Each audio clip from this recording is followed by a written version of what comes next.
ನಮ್ಮ ದುಃಖದಲ್ಲಿ ನಮ್ಮನ್ನು ಸಮೀಪಿಸಿ ಆದರಿಸಿ ಪರಿಹಾರ ಕೊಡುವಂಥ ನಮ್ಮ ಕರ್ತನಾದ ಯೇಸು ಕ್ರಿಸ್ತನ ಅತ್ಯಧಿಕವಾದ ಕೃಪೆಯೂ ಸಮಾಧಾನವು ತಮಗೂ ತಮ್ಮ ಕುಟುಂಬದ ಪ್ರಿಯರೆಲ್ಲರಿಗೂ ಹೆಚ್ಚೆಚ್ಚಾಗುಂಟಾಗಲಿ.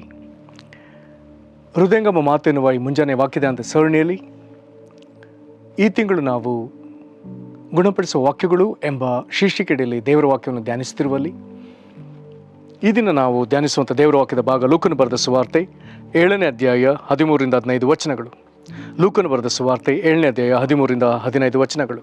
ವಾಕ್ಯ ಹೀಗೆ ಹೇಳ್ತದೆ: ಸ್ವಾಮಿಯು ಆಕೆಯನ್ನು ಕಂಡು ಕನಿಕರಿಸಿ ಅಳಬೇಡ ಎಂದು ಆಕೆಗೆ ಹೇಳಿ ಚಟ್ಟದ ಹತ್ತಿರಕ್ಕೆ ಹೋಗಿ ಅದನ್ನು ಮುಟ್ಟಲು ಹೊತ್ತುಕೊಂಡವರು ನಿಂತರು. ಆಗ ಆತನು, ಯವನಸ್ಥನೇ, ಏಳು ಎಂದು ನಿನಗೆ ಹೇಳುತ್ತೇನೆ ಅಂದನು. ಅನ್ನುತ್ತಲೇ ಸತ್ತಿದ್ದವನು ಎದ್ದು ಕೂತುಕೊಂಡು ಮಾತಾಡುವುದಕ್ಕೆ ತೊಡಗಿದನು. ಯೇಸು ಅವನನ್ನು ಅವನ ತಾಯಿಗೆ ಕೊಟ್ಟನು. ಈ ವಾಕ್ಯಗಳನ್ನು ನಾವು ಗ್ರಹಿಸೋದಕ್ಕೆ ಶಕ್ತರಾಗುವಂತೆ ದೇವರು ನಮ್ಮ ಮನೋನೇತ್ರಗಳನ್ನು ಬೆಳಗಿಸಲಿ ಮತ್ತು ಆತ ನಮಗೆ ತನ್ನ ಜ್ಞಾನವುಳ್ಳ ಆತ್ಮನ ಅನುಗ್ರಹಿಸಲಿ. ದೇವರ ಆತ್ಮನಾದ ಕರ್ತನು, ಆತನ ಶ್ರೇಷ್ಠ ಬೋಧಕನು, ಆತನ ವಾಕ್ಯಗಳನ್ನು ನಮಗೆ ದಿನದಿಂದ ದಿನಕ್ಕೆ ಹೆಚ್ಚೆಚ್ಚಾಗಿ ಬೋಧಿಸಲಿ. ಲೂಕನು ಒಂದು ಅಪರೂಪದ ಘಟನೆಯನ್ನು ಬರೆದಿದ್ದಾನೆ.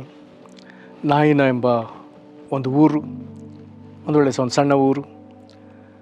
ಯೇಸು ಕ್ರಿಸ್ತನು ಆ ಊರಿನ ಕಡೆಗೆ ಆತನು ಪ್ರವೇಶಿಸುತ್ತಿದ್ದಾನೆ. ಊರ ಬಾಗಿಲಿಗೆ ಆತನು ಬರುತ್ತಿರುವಾಗ ಊರಿನ ಒಳಗಿನಿಂದ ತೀರಿ ಹೋಗಿದ ಒಬ್ಬ ಯವನಸ್ಥನನ್ನು ಜನರು ಹೊತ್ತುಕೊಂಡು ಊರಿನಿಂದ ಹೊರಗೆ ಬರುವ ಒಂದು ಸಂದರ್ಭ ಅಲ್ಲಿ ಏರ್ಪಡ್ತದೆ. ಮರಣ ಹೊಂದಿದ ಒಂದು ಶರೀರವನ್ನು ಹೊತ್ತುಕೊಂಡು ಊರಿನಿಂದ ಹೊರಗೆ ಜನರು ಬರ್ತಿದ್ದಾರೆ ಊರ ಬಾಗಿಲಿಗೆ. ಇಲ್ಲಿ ಜೀವನಾಯಕನು ಆ ಊರಿನ ಒಳಗೆ ಪ್ರವೇಶಿಸೋದಕ್ಕೆ ಆ ಊರ ಬಾಗಿಲಿಗೆ ಬಂದಿದ್ದಾನೆ. ಎಂಥ ಒಂದು ಸಮಾಗಮ, ಎಂಥ ಒಂದು ಸಮಯ, ಎಂಥ ಒಂದು ಸಂದರ್ಭ. ಒಂದು ವೇಳೆ ಆ ಯವನಸ್ಥನ ಮಗನನ್ನು ಕಳ್ಕೊಂಡ ತಾಯಿ, ಒಂದು ವೇಳೆ ಆತನು ರೋಗದಲ್ಲಿ ಬಿದ್ದು ಸತ್ನು ಅಥವಾ ಯಾವ ಸ್ಥಿತಿಯಲ್ಲಿ ಸತ್ನು, ಅವನು ಮರಣದ ಸಮೀಪಕ್ಕೆ ಬರುವಾಗ, ರೋಗಕ್ಕೆ ಬಿದ್ದಾಗ ತಾಯಿ ಎಷ್ಟು ವಿಧದಲ್ಲಿ ವೇದನೆ ಪಟ್ಟಿರಬಹುದು. ಒಂದು ವೇಳೆ ಮಗನು ತೀರಿ ಹೋದಾಗ ಎಷ್ಟು ವೇದನೆ ಪಟ್ಟಿರ್ಬೋದು. ಈಗ ಅವನನ್ನು ಹೊತ್ತುಕೊಂಡು ಸಮಾಧಿಗೆ ಕೊಂಡೊಯ್ಯುತ್ತಿರುವಾಗ ಇನ್ನು ಮಗನನ್ನು ಜೀವನ ಪೂರ್ತಿ ನೋಡಲಿಕ್ಕಾಗದ ವಿಧದಲ್ಲಿ ನಿರೀಕ್ಷೆಯಿಲ್ಲದೆ ಯಾವ ವಿಧದಲ್ಲಿ ರೋಧಿಸಿರಬಹುದು. ಯೇಸುವಿಗೆ ಸ್ತೋತ್ರ. ಇಂಥವರ ಮೇಲೆ ಕನಿಕರ ಪಟ್ಟ ದೇವರು ಆ ಕಡೆಗೆ ಧಾವಿಸಿದ್ದಾನೆ. ನಿರೀಕ್ಷೆ ಇಲ್ಲ, ಎಲ್ಲ ಮುಗಿತ್ತು ಎನ್ನುವಂಥ ಒಂದು ಸಂದರ್ಭ, ಊರ ಬಾಗಿಲಿಂದ ಹೊರಗೆ ಬರುವ ಸಂದರ್ಭ. ಆದರೆ ಅಂಥ ಕೊನೆಯ ಸಂದರ್ಭದಲ್ಲಿ ಯೇಸು ಸಂಧಿಸಿದ್ದಾನೆ. ನಿಮ್ಮನ್ನು ಸಹ ಯೇಸು ನನ್ನ ಜೀವಿತದ ಇದು ಕೊನೆಯ ಸಂದರ್ಭ ಎಂಬುದಾಗಿ ನೀನು ಭಾವಿಸುವುದಾದರೆ ಯೇಸು ನಿನ್ನನ್ನು ಸಂಧಿಸಲಿ. ನಿಮ್ಮ ಕುಟುಂಬ ಇದು ನಮ್ಮ ಕುಟುಂಬದ ಒಂದು ಕೊನೆಯ ಸಂದರ್ಭ ಎಂಬುದಾಗಿ ನಿರೀಕ್ಷೆಯಿಲ್ಲದೆ ಕುಳಿತಿರುವುದಾದರೆ ಯೇಸು ನಿಮ್ಮನ್ನು ಸಂಧಿಸಲಿ. ಹೀಗೆ ಸಂಧಿಸಿದ ಯೇಸು ನೇರವಾಗಿ ಬಂದು ತಾಯಿಯನ್ನು ಮಾತನಾಡ್ತಾನೆ. ತಾಯಿಗೆ ಹೇಳ್ತಾನೆ, ಆಕೆಯನ್ನು ಕಂಡು ಕನಿಕರಿಸಿ ಅಳಬೇಡ. ಇದನ್ನು ದುಃಖ ಪಡುವಂಥ ನಿನಗೂ ಯೇಸುವಿನ ಮಾತು ಅಳಬೇಡ. ಲೌಕಿಕವಾಗಿ ನಾವೆಲ್ಲರೂ ಯಾರಿಗಾದ್ರೂ ಅಳಬೇಡ ಎಂಬುದಾಗಿ ಹೇಳಿದರೆ ಅದರಿಂದ ಏನೂ ನಡೆಯಲ್ಲ. ಆದರೆ ಯೇಸು ಅಳಬೇಡ ಎನ್ನುವಾಗ ಅದರ ಅರ್ಥ ಆತನು ಕಣ್ಣೀರನ್ನು ಒರೆಸಿ ದುಃಖವನ್ನು ತೆಗೆದು ನಮಗೆ ನಮ್ಮ ಜೀವಿತದಲ್ಲಿ ಸಂತೋಷವನ್ನು ಪುನಃಸ್ಥಾಪಿಸ್ತಾನೆ ಎಂಬುದಾಗಿ. ಸಾಧಾರಣ ಸಂತೋಷ ಅಲ್ಲ, ತನ್ನ ಸಂತೋಷ, ಪರಲೋಕದ ಸಂತೋಷ ಆತ ನಮ್ಮಲ್ಲಿ ಸ್ಥಾಪಿಸುವವನು. ಹೀಗೆ ತಾಯಿಗೆ ಆದರಣೆ ಮಾತುಗಳನ್ನ ಮಾತನಾಡಿ ನೇರ ಆತನು ಚಟ್ಟವನ್ನು ಮುಟ್ತಾನೆ. ಧರ್ಮಶಾಸ್ತ್ರದ ಪ್ರಕಾರ ಮರಣ ಮತ್ತು ಮರಣಕ್ಕೆ ಸೋಂಕಿದ ವಸ್ತುಗಳನ್ನು ಮುಟ್ಟುವುದಾದರೆ ಮುಟ್ಟಿದವನು ಅಶುದ್ಧ. ಕುಷ್ಠರೋಗಿನ ಸೋಂಕಿದವನು ಅಶುದ್ಧ. ಹೀಗೆ ಅನೇಕ ವಿಚಾರಗಳಿವೆ. ಆ ಹಳ ಒಡಂಬಡಿಕೆಯ ಧರ್ಮಶಾಸ್ತ್ರದ ಪ್ರಕಾರ ಅಶುದ್ಧತೆ ಆಚೆಯಿಂದ ಈಚೆಗೆ ಬರ್ತಾ ಇತ್ತು. ಯೇಸುವಿಗೆ ಸ್ತೋತ್ರ. ಯೇಸು ಕುಷ್ಠರೋಗಿಯನ್ನು ಮುಟ್ಟಿದ, ಆದರೆ ಅಶುದ್ಧನಾಗಲಿಲ್ಲ.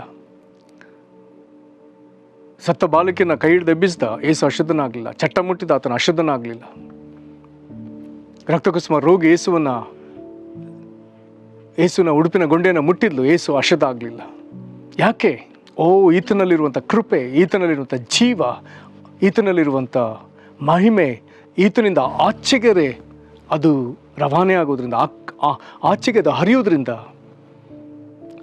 ಅಲ್ಲಿ ಅಶುದ್ಧತೆ ಈತನನ್ನು ಅಶುದ್ಧಪಡಿಸುವುದಿಲ್ಲ. ಬದಲಾಗಿ ಈತನಲ್ಲಿರುವಂಥ ಶುದ್ಧತೆ, ಈತನಂಥ ಜೀವ ಅದು ಅವರಿಗೆ ಜೀವ, ಅವರಿಗೆ ಶುದ್ಧತೆಯನ್ನು ಒದಗಿಸ್ತದೆ. ಈಗ ಈತನು ಚಟ್ಟವನ್ನು ಮುಟ್ತಾನೆ, ಚಟ್ಟ ಹೊತ್ತಿದ್ದವರು ನಿಲ್ತಾರೆ. ಆತನು ಯವನಸ್ಥನಿಗೆ ಈಗ ಆಜ್ಞಾಪಿಸ್ತಾನೆ, ಯವನಸ್ಥನ ಏಳು ಎಂದು ನಿನಗೆ ಹೇಳುತ್ತೇನೆ. ಯೇಸು ಕ್ರಿಸ್ತನ ಅಪ್ಪಣೆ ಕೊಡುತ್ತಲೇ ಸತ್ಯದವನೆದ್ದು ಕೂತುಕೊಂಡು ಒಮ್ಮೆಲೆ ಏಕಾಏಕಿ ಮಾತನಾಡಲಾರಂಭಿಸ್ತಾನೆ. ದೇವರಿಗೆ ಸ್ತೋತ್ರ. ಎದ್ದ ಯವನಸ್ಥನನ್ನು ಯೇಸು ಕ್ರಿಸ್ತನು ಅವನ ತಾಯಿಯ ಕೈಗೆ ಒಪ್ಪಿಸ್ತಾನೆ. ಎಂಥ ಅದ್ಭುತ! ಇಲ್ಲಿ ಜನರು ಮಾತನಾಡಿದ ರೀತಿ ಬಹಳ ವಿಶೇಷವಾಗಿದೆ. ಇದನ್ನು ಕಣ್ಣಾರೆ ಕಂಡ ಜನರು ಅವರು ಬಯಹಿಡಿದವರಾಗಿ ಹೇಳ್ತಾರೆ, ಮಹಾಪ್ರವಾದಿ ನಮ್ಮಲ್ಲಿ ಎದ್ದಿದ್ದಾನೆ, ದೇವರು ತನ್ನ ಜನರಿಗೆ ದರ್ಶನವನ್ನು ಅನುಗ್ರಹಿಸಿದ್ದಾನೆ. ಸಾಧಾರಣವಾದ ಹೇಳಿಕೆ ಅಲ್ಲವೇ ಅಲ್ಲ. ಅದೃಶ್ಯನಾದ ದೇವರು ಮಾನವನ ಅವತಾರದಲ್ಲಿ ನಮಗೆ ಹೀಗೆ ಕಾಣಿಸಿಕೊಂಡಿದ್ದಾನೆ ಎಂಬುದಾಗಿ ಜನರು ತಮ್ಮ ಬಾಯಾರೆ ಅದನ್ನು ಸಾಕ್ಷಿ ಕೊಟ್ಟಿದ್ದಾರೆ. ದೇವರಿಗೆ ಸ್ತೋತ್ರ. ಯೇಸು ಕ್ರಿಸ್ತನಿಂಥ ಕಾರ್ಯಗಳಿಗಾಗಿ ಸ್ತೋತ್ರ. ಎಂದಿಗೂ ನಮ್ಮ ದೇಶದಲ್ಲಿ ಇಂಥ ಎಷ್ಟೋ ಕಾರ್ಯಗಳು ನಡೆದಿದೆ, ನಡೀತಲೇವೆ. ಕೆಲವು ವರ್ಷಗಳ ಹಿಂದೆ ತಮಿಳುನಾಡಿನಲ್ಲಿ ಒಬ್ಬ ದೇವರ ಸೇವಕರು ಹಳ್ಳಿ ಸೇವೆಗೆ ಹೋಗಿದ್ರು. ಬೆಳಗಿನಿಂದ ಅವರು ಅನೇಕ ಕಡೆ ಅನೇಕ ಜನರನ್ನು ಸಂಧಿಸಿದರು, ದೇವರ ವಾಕ್ಯವನ್ನು ಸಾರಿದರು, ಅನೇಕರಿಗೆ ಪ್ರಾರ್ಥಿಸಿದರು.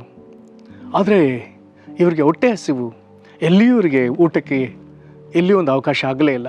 ಆ ಬಿಸಿಲಿನಲ್ಲಿ ಬಳಲಿ ಅವರಿಗೆ ಮುಂದೆ ಹೋಗುವಾಗ ಅವರಿಗೆ ಆ ಸಮೀಪದಲ್ಲಿದ್ದ ಒಂದು ಬಹಳ ಪರಿಚಯ ಇರುವಂಥ ಒಂದು ಕುಟುಂಬದ ಜ್ಞಾಪಕ ಬಂತು. ಸರಿ, ಅವ್ರನ್ನ ಸಂಧಿಸ್ತೇನೆ, ಅಲ್ಲಿ ಹೋದರೆ ನನಗೆ ನಿಶ್ಚಯವಾಗಿ ಊಟ ದೊರಕ್ತದೆ ಎಂಬುದಾಗಿ ಒಂದು ನಿರೀಕ್ಷೆಯಿಂದ ಅವರು ಆ ಮನೆ ಕಡೆಗೆ ಬಂದರು. ಮನೆ ಕಡೆಗೆ ಬರುವಾಗ ಮನೆ ಸಮೀಪ ಸ್ವಲ್ಪ ಜನ ಮನೆಯೊಳಗೆ ನೋಡುವಾಗ ಆಗ ತಾನೇ ಹಸುನಿಗಿರುವ ಆ ಮನೆ ಯಜಮಾನರನ್ನ ಕಳ್ಕೊಂಡು ಪತ್ನಿ ಒಂದೇ ವೇದನೆಯಿಂದ ಗೋಳಾಡ್ತಿದ್ದಾರೆ. ಅವರ ಕುಟುಂಬಸ್ಥರು, ಅವರ ಪರಿವಾರದವರು, ನೆರೆಹೊರೆಯವರು ಎಲ್ಲರೂ ಆ ಮರಣದ ಸುದ್ದಿಗೆ ಕಂಗಾಲಾಗಿದ್ದಾರೆ.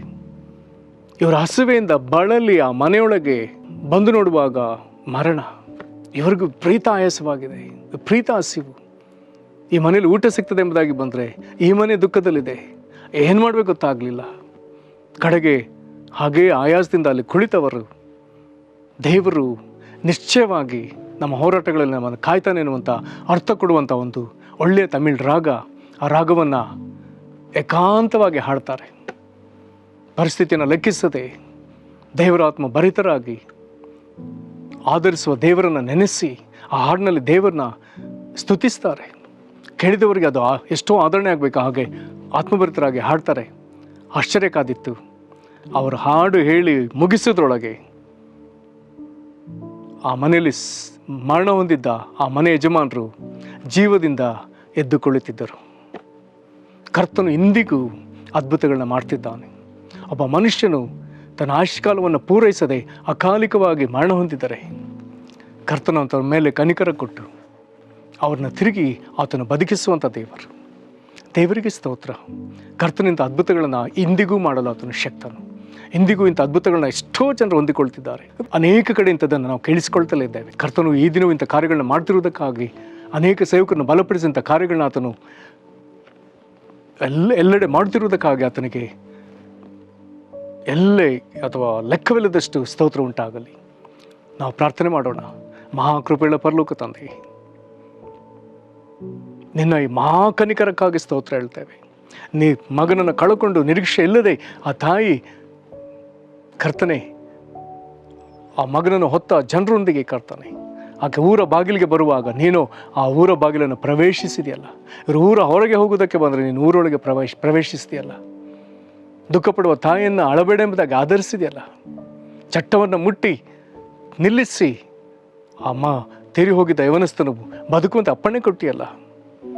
ಆತನು ಎದ್ದು ಕುಳಿತಿರುವಾಗ ಆತನನ್ನು ತನ್ನ ತಾಯಿಗೆ ಒಪ್ಪಿಸಿಕೊಟ್ಟಿಯಲ್ಲ. ಕರ್ತನೆ, ಈ ನಿನ್ನ ಕನಿಕರಕ್ಕಾಗಿ ಸ್ತೋತ್ರ. ನೀನು ಮಾಡಿದ ಈ ಅದ್ಭುತಕ್ಕಾಗಿ ಸ್ತೋತ್ರ ಹೇಳ್ತೇವೆ. ಎಂದಿಗೂ ಇಂಥ ಅದ್ಭುತಗಳು ಎಲ್ಲೆಡೆ ಜಗತ್ತಿನಾದ್ಯಂತ ನಡೀತಿರುವುದಕ್ಕಾಗಿ ನಾವು ನಿನಗೆ ಸ್ತೋತ್ರ ಹೇಳ್ತೇವೆ ಸ್ವಾಮಿ. ಮಾರಣಾಂತಿಕ ರೋಗದಲ್ಲಿಯೂ ನಾನಾ ವಿಧವಾದ ಮರಣಕರವಾದ ಬಾಧೆಗಳಲ್ಲಿ ಸಿಕ್ಕಿಕೊಂಡಿರುವಂಥ ಜನರು ಅಥವಾ ಪ್ರಾಣ ಕಳ್ಕೊಂಡ ಜನರು ಕರ್ತನೆ, ಇಂಥವರಿಗೆ ನಿನ್ನ ಜೀವ ಇಂದಿಗೂ ಒದಗಿ ಬರಲಿ. ಈಗಲೂ ಕರ್ತನೆ, ವಾಕ್ಯವನ್ನು ಕೇಳಿ ಜೀವ ಬೇಕೆಂಬುದಾಗಿ ಅಪೇಕ್ಷಿಸುವ ನಿನ್ನ ಮಕ್ಕಳ ಮೇಲೆ ದಯೆಯನ್ನು ಅನುಗ್ರಹಿಸು.